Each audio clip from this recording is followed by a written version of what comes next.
जय श्री श्याम भक्तों, कार्तिक का पावन महीना चल रहा है और इस पावन महीने में हम कुछ भी दान पुण्य कथा श्रवण करते हैं, उसका हमें करोड़ों करोड़ों गुना फल की प्राप्ति होती है। आज हम 30वां अध्याय और 31वां अध्याय 32वां अध्याय 3 पाठों का स्मरण करेंगे। बोलिए विष्णु भगवान की जय। पाठ शुरू करने से पहले हम थोड़ा सा भगवान का नाम का स्मरण करेंगे। मेरा आपकी कृपा से सब काम हो रहा है, मेरा आपकी कृपा से सब काम हो रहा है। करते हो तुम कन्हैया मेरा नाम हो रहा है, करते हो तुम कन्हैया मेरा नाम हो रहा है। मेरा आपकी कृपा से सब काम हो रहा है, मेरा आपकी दया से सब काम हो रहा है। बोलिए विष्णु भगवान की जय। भगवान श्री कृष्ण चंद्र जी महाराज ने कहा, हे प्रिय, नारद जी के वचन सुनकर महाराजा पृथु बड़े विस्मित हुए। अंत में उन्होंने नारद जी का पूजन करके उनको विदा किया। इसी कारण माघ, कार्तिक और एकादशी यह 3 व्रत मुझे अत्यधिक प्रिय है। वनस्पतियों में तुलसी, महीनों में कार्तिक, तिथियों में एकादशी और क्षेत्रों में श्री द्वारका जी मुझे बहुत प्रिय है। जो प्राणी जितेंद्रिय होकर इनका सेवन करता है वह यज्ञ करने वाले प्राणियों से भी मुझे अधिक प्रिय होता है। जो प्राणी विधि विधान से इनकी सेवा करते हैं उनके अनुग्रह से सभी पाप दूर हो जाते हैं। भगवान श्री कृष्ण चंद्र जी महाराज के वचन सुनकर सत्यभामा ने कहा, हे नाथ, आपने यह बात बड़ी आश्चर्यजनक कही है कि दूसरे के लिए पुण्य के फल से कलह की मुक्ति हो गई। यह प्रभावशाली कार्तिक मास आपको अत्यधिक प्रिय है कि जिसे पति द्रोह का पाप केवल स्नान के पुण्य से ही नष्ट हो गया। दूसरे प्राणी द्वारा किया हुआ पुण्य उनके देने से कैसे मिल जाता है, यह आप मुझे बतलाइए। इस पर भगवान श्री कृष्ण चंद्र जी महाराज ने कहा, बिना दिया हुआ पुण्य और पाप जिस कर्म द्वारा मिलता है, सुनो। सतयुग में देश, ग्राम तथा कुलों का दिया पुण्य या पाप मिलता है। अपने कुलों में अगर किसी ने पाप किया है तो बच्चों को मिलता है, किंतु कलयुग में केवल कर्ता को ही पाप और पुण्य का फल भोगना पड़ता है। संसर्ग न करने पर भी यह व्यवस्था कही गई और संसर्ग जैसे पाप और पुण्य दूसरे को कैसे मिलता है उसकी व्यवस्था भी सुनो। पढ़ना, यज्ञ कराना और एक साथ भोजन करने से पाप पुण्य का आधा फल मिलता है। एक आसन पर बैठने तथा एक सवारी पर चढ़ने से, श्वास के आने जाने से पुण्य व पाप का चौथा भाग प्राणी मात्र को मिलता है। स्पर्श करने से, भोजन करने से और दूसरे की स्तुति करने से पुण्य और पाप का 6वां भाग मिलता है। जब अच्छे लोगों की बात करते हैं तो भी हमें पाप और पुण्य का 6वां भाग मिल जाता है। जब हम किसी अच्छी चीज को किसी के साथ शेयर करते हैं तो भी हमें 6वां भाग मिल जाता है।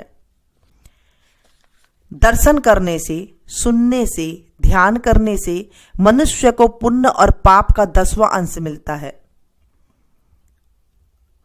इसलिए हमें अच्छी चीज के दर्शन करने चाहिए, अच्छी बातें सुननी चाहिए और अच्छी चीज़ों का ध्यान करना चाहिए। इससे हमारे पाप पुण्य का 10वां हिस्सा मिल जाता है। अगर हम पाप की स्तुति करते हैं, इन चीज़ों का दर्शन करते हैं, इन चीज़ों को सुनते हैं, तो भी 10वां हिस्सा मिलता है। और अगर हम पुण्य करते हैं तो भी हमें 10वां हिस्सा मिल जाता है। घर बैठे ही हम ये चीज़ें ले लेते हैं, तो क्यों ना हम अच्छी चीज़ें ही करें। क्यों हम पाप का 10वां हिस्सा अपने घर में लें, अपने जीवन में लें। दूसरों की निंदा, चुगली और धिक्कार करने से उसका 100वां भाग मिलता है। जब किसी की निंदा करते हैं, किसी की बातें करते हैं, चुगली करते हैं और धिक्कार करने से उसका 100वां हिस्सा, यानी कि उसका पूरा का पूरा भाग जो पाप का होता है वो ले लेते हैं। पुण्य करने वाले मनुष्य की जो कोई सेवा करता है वह सेवा का भाग ले लेता है और अपना पुण्य उसे दे देता है। जो भी कोई अच्छे आदमी की, गुरुओं की, अच्छे भगवान की हम सेवा करते हैं, अच्छे लोगों की हम सेवा करते हैं, अपने माँ बापों की सेवा करते हैं, तो उनका हमें वो सेवा का भाग ले लेता है और उसका पुण्य हमें मिल जाता है। स्त्री, नौकर और शिष्य के अतिरिक्त जो मनुष्य दूसरे से सेवा करवाकर उसको पैसा नहीं देता, वह सेवक उसके पुण्य का भागी होता है। किसी से अगर कुछ काम करवाते हैं तो उसे जरूर उसका पैसे दें। पंक्ति में बैठे हुए भोजन करने वालों की पत्तल जो व्यक्ति लांघता है, वह उसको जिसकी पत्तल उसने लांघी है अपने पुण्य का 6वां भाग देता है। किसी की पत्तल लांघ लो तो अपना पुण्य उसको चला जाता है। स्नान तथा ध्यान आदि करते हुए मनुष्य जो व्यक्ति बातचीत करता है या उसे स्पर्श करता है, वह अपने पुण्य का 6वां भाग उसे दे डालता है। जो मनुष्य धर्म के कार्य के लिए दूसरों के लिए धन मांगता है, वह पुण्य का भागी होता है। ठीक उसी प्रकार जिस प्रकार दान करने वाला पुण्य का भागी होता है, जो मनुष्य धर्म का उपदेश करता है, पश्चात से श्रोता से याचना करता है कि वह अपने पुण्य का 6वां भाग उसे देता है।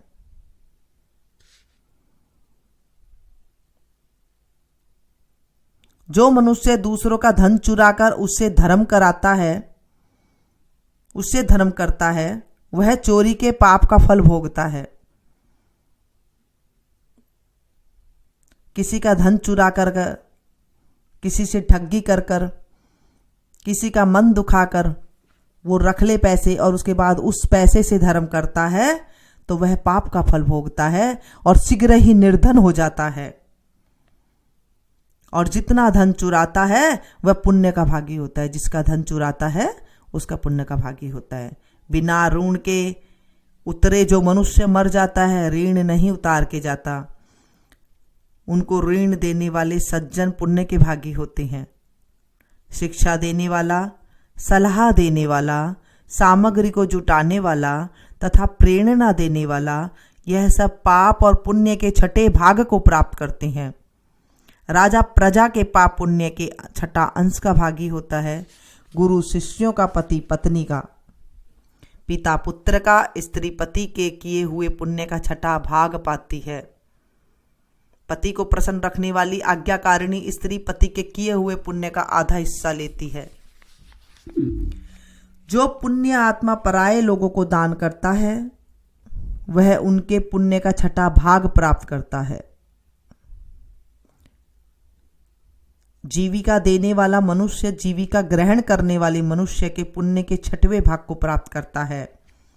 इस प्रकार दूसरों के किए हुए पुण्य अथवा पाप बिना देने के भी दूसरे को मिल सकते हैं, किंतु यह नियम जो कि मैंने बतलाए हैं कलयुग में लागू नहीं होते।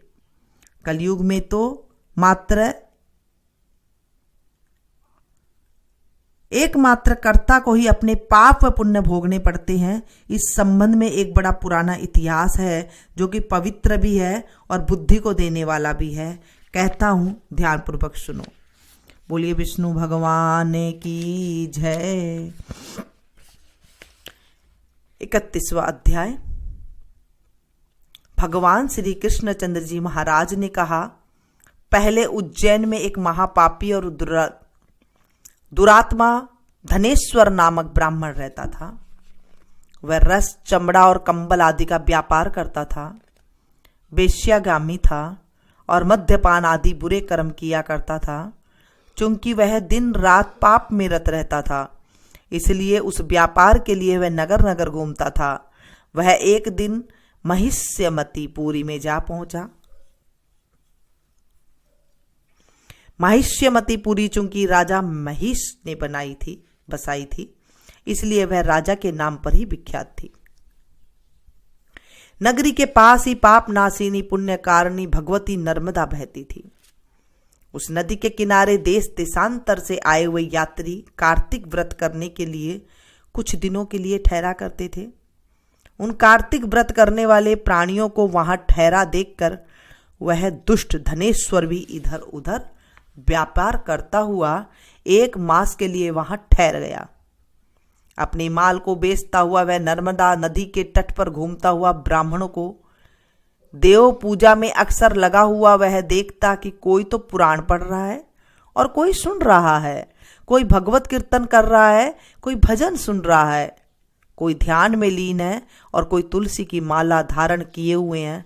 बस इसी तरह वह भगवत भक्तों के बीच में रहा और वैष्णव के दर्शन करता रहा, उनका स्पर्श करता रहा, उनसे वार्तालाप करता रहा और भगवान विष्णु के नाम स्मरण के पुण्य का अर्जित करता रहा। वह कार्तिक के व्रत के उद्यापन विधि तथा जागरण को भी देखता रहा। उसने पूर्णिमा को देखा कि व्रती ब्राह्मणों और गौओं को भोजन करवा रहे हैं और उनको दक्षिणा आदि भी दे रहे हैं।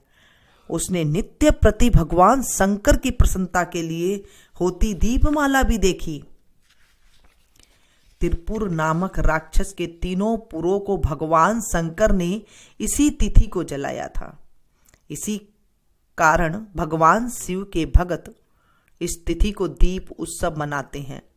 जो मनुष्य मुझ में और भगवान शंकर में अंतर मानता है, उसकी संपूर्ण क्रिया निष्फल हो जाती है। धनेश्वर वहां की पूजा विधि देखता हुआ इधर उधर घूम रहा था कि उसे एक काले सर्प ने काट लिया और वह भूमि पर गिर पड़ा। उसकी यह दशा देखकर वहां के दयालु भक्तों ने उसको चहुं ओर से घेर लिया और उसके मुंह में तुलसी दल मिश्रित जल के छींटे देने लगे।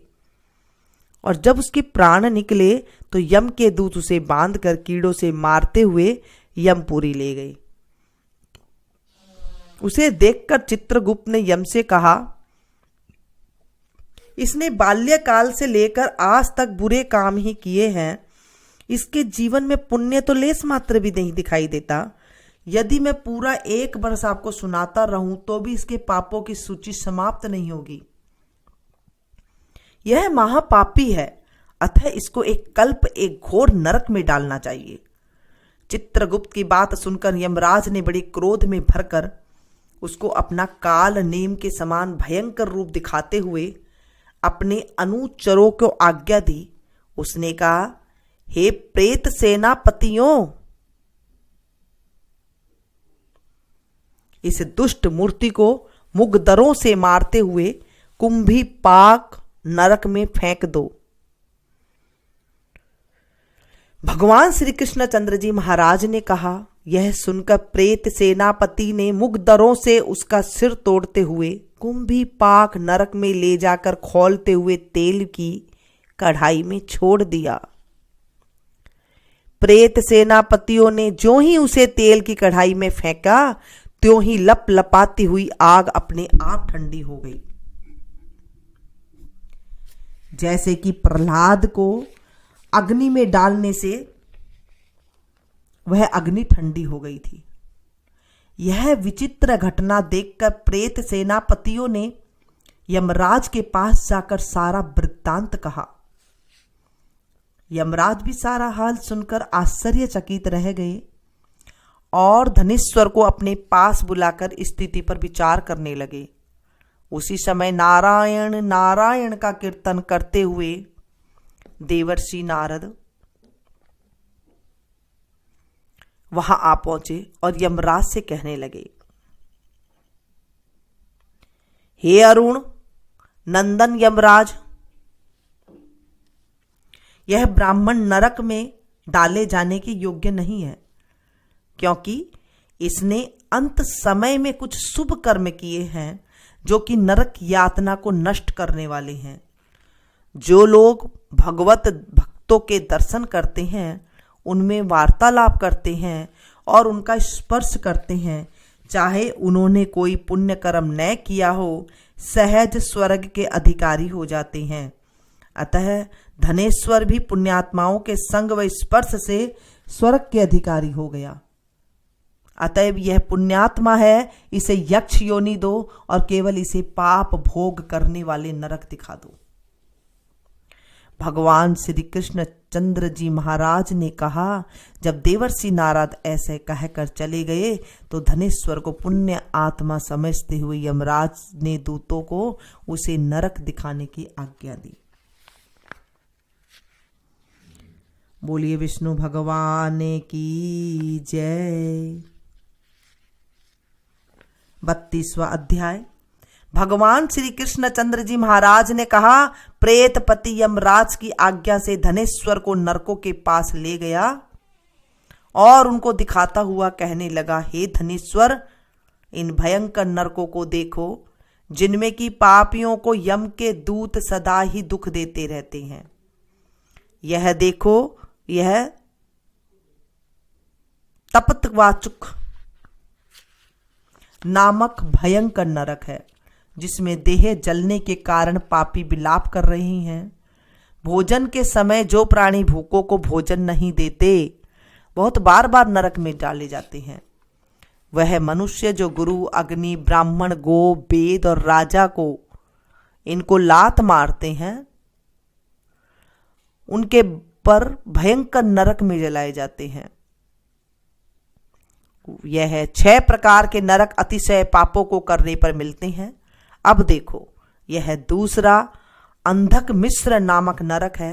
हे ब्राह्मण, सुई की भांति मुख वाले तमोत नामक कीड़े इन पापियों को काट रहे हैं। इस नरक में दूसरों को दिल दिखाने वाले पापी गिराए जाते हैं। अब यह तीसरा क्रकय नामक भयंकर नरक देखो। इस नरक में पापी से चीरे जाते हैं। यह नरक भी 80 मंत्र, वर्ण आदि भेदों से 6 प्रकार का है। इसमें स्त्री तथा पुत्रों में वियोग करने वाले प्राणियों को कढ़ाई में पकाया जाता है। 2 प्रियजनों को बिछेव करने वाले प्राणी भी यहां 80 मंत्र सभी तलवार की धार से काटे जाते हैं और कुछ भेड़ियों के डर से भाग जाते हैं। अब तुम यह चौथा नरक देखो, इसका नाम अर्गल है। इसमें पापी लोग जोर जोर से चिल्लाते हुए इधर उधर भाग रहे हैं। इधर नाना प्रकार की या सांपों फिर यमदूतों पापियों को चढ़ा रहे हैं। यह नरक भी बद आदि भेदों से 6 प्रकार का है। और यह देखो, यह कूट साल्यली नामक का 5वां नरक है, जिसमें कि समेट कर लाए अंगारों की भांति कष्ट देने वाले बड़े बड़े कांटे लग रहे हैं। यह भी यातना आदि के भेदों से 6 प्रकार का है। पर स्त्री गमन करने वाले प्राणी इस नरक में पकाए जाते हैं। देखो, यह उल्वण नामक 6वां नरक है, जिसमें कि सिर नीचे करके पापियों को पकाया जाता है।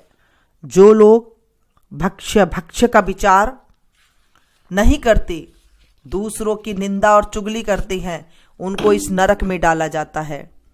देख लो कि यह लोग किस तरह से चिल्ला रहे हैं। दुर्गंध भेद से यह नरक भी 6 प्रकार का है। और यह देखो, 7वां कुंभी पाक नामक नरक है। यह बहुत ही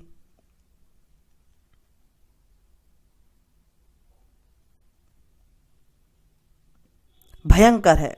हे ब्राह्मण, यह भी 6 प्रकार का है। इसमें महापात की लोगों को पकाया जाता है। इस नरक में हजारों वर्ष तक यातना भोगनी पड़ती है। यही रौरव नरक है। इच्छा रहित जो पाप किए हैं वह सूखे और इच्छा पूर्वक जो पाप किए जाते हैं वह पाप आर्धक कहलाते हैं। इस प्रकार शुष्क या आर्ध भेदों से यह पाप दो प्रकार के होते हैं। इनके अतिरिक्त और भी पृथक पृथक 84 प्रकार के पाप है। अपकीर्ण, पाडाकतेय, मलिनीकरण, जाति भ्रष्टकण,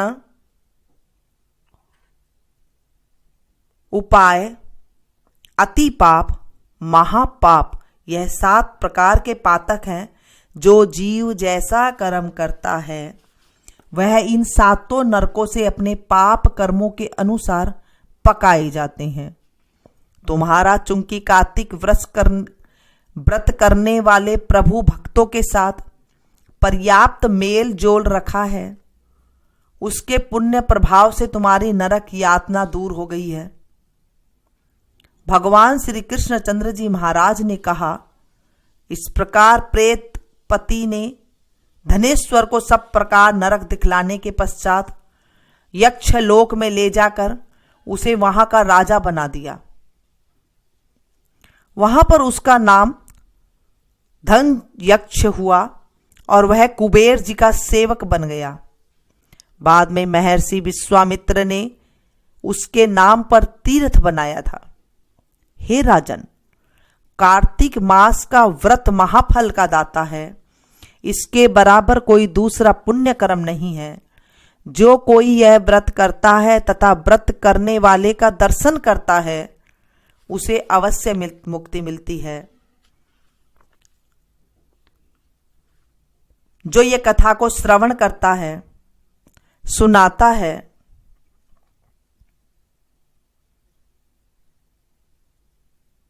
उसके दर्शन करने मात्र से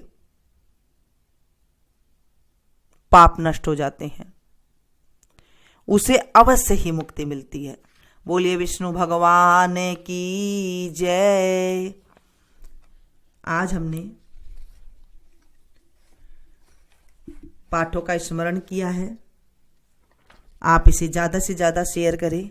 कार्तिक के महीने में हम किसी को कथा सुनाते हैं, सुनते हैं, हुंकारा भरते हैं, उसका भी हमें करोड़ों गुना फल की प्राप्ति होती है। मुझे सहयोग करें, इसे ज़्यादा से ज़्यादा शेयर करके अपनों के साथ शेयर करें। जैसे मैं आप लोग को सुना रही हूँ, मुझे भी पुण्य मिल रहा है। मैं चाहती हूँ कि आप लोग भी अपनों के साथ इसे ज़्यादा से ज़्यादा शेयर करें ताकि उन्हें भी, आप लोगों को भी पुण्य की प्राप्ति हो और उन्हें भी पुण्य की प्राप्ति हो। जब हम किसी को कुछ सही रास्ता दिखाते हैं, कुछ सुनाते हैं, अच्छे भगवान का नाम का स्मरण करते हैं, तो हमारे जीवन में शुभता आती है। नरक के द्वार हमारे लिए बंद हो जाते हैं, स्वर्ग की प्राप्ति मिलती है। बोलिए विष्णु भगवान की जय। मिलती हूँ फिर से एक नई वीडियो में नई जानकारी के साथ। तब तक आप लोग देखते रहिए मीनू संग।